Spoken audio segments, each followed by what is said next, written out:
December 29న విడుదల కానున్న Nandamuri Kalyan Ram spy thriller devil అందరి దృష్టిని ఆకర్షిస్తోంది. 2023 సంవత్సరం ముగింపుకొచ్చింది. సినిమా అభిమానులకు ఈ డిసెంబర్ నెల బాగా నచ్చింది. బ్లాక్ బస్టర్ చిత్రాలు యానిమల్, డంకీ, సలార్ వంటి పెద్ద బడ్జెట్ సినిమాలు పాన్ ఇండియా స్థాయిలో విడుదలైన సంగతి తెలిసిందే.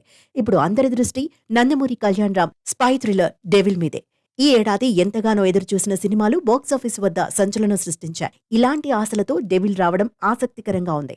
లాస్ట్ ఇయర్ బింబిసారా లాంటి ఫ్యాంటసీ చిత్రంతో బ్లాక్ బస్టర్ సాధించిన కళ్యాణరామ్ డిసెంబర్ 29న డెవిల్తో ఈ ఏడాదిని ఘనంగా ముగించాలనుకుంటున్నారు. సినిమా నుంచి ఇప్పటికే విడుదలైన పాటలు, టీజర్లు, ట్రైలర్ అద్భుతమైన స్పందనను రాబట్టాయి.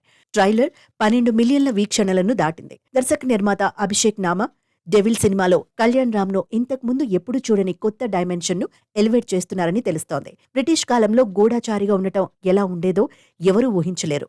డెవిల్ సినిమాలో ఇలాంటి కొత్తదనం వెలుగు చూడటం గమనార్హం. సినిమా సెన్సార్ ప్రక్రియను పూర్తి చేసి యూఏ సర్టిఫికేట్ పొందింది. డెవిల్ రన్ టైమ్ను 2 గంటల 26 నిమిషాలకు ఫిక్స్ చేసింది. ప్రతి ఫ్రేమ్ బ్రిటిష్ కాలం నేపథ్యాన్ని గుర్తుకు తెచ్చేలా అందంగా డిజైన్ చేయబడింది. నిర్మాత అభిషేక్ నామా నిర్మాణ విషయంలో, బడ్జెట్ విషయంలో రాజీ పడలేదని స్పష్టంగా తెలుస్తోంది. సౌందర్ రాజన్ సినిమాటోగ్రఫీ, గాంధీ నడికుడికర్ కళ అద్భుతంగా కుదిరాయి. హర్షవర్ధన్ రమేశ్వర్ బ్యాక్గ్రౌండ్ మ్యూజిక్ ఇవన్నీ మరింత ఎత్తుకు తీసుకువెళుతుంది. డెవిల్ చిత్రం తెలుగు, హిందీ, తమిళ, కన్నడ భాషల్లో విడుదలవుతోంది. ఈ చిత్రానికి శ్రీకాంత్ విసా పదాలు, స్క్రీన్ ప్లే, కథ అందించగా అభిషేక్ పిక్చర్స్ బ్యానర్లో అభిషేక్ నామా నిర్మాణం వహిస్తున్నారు. తమ్మిరాజు దీనికి ఎడిటర్.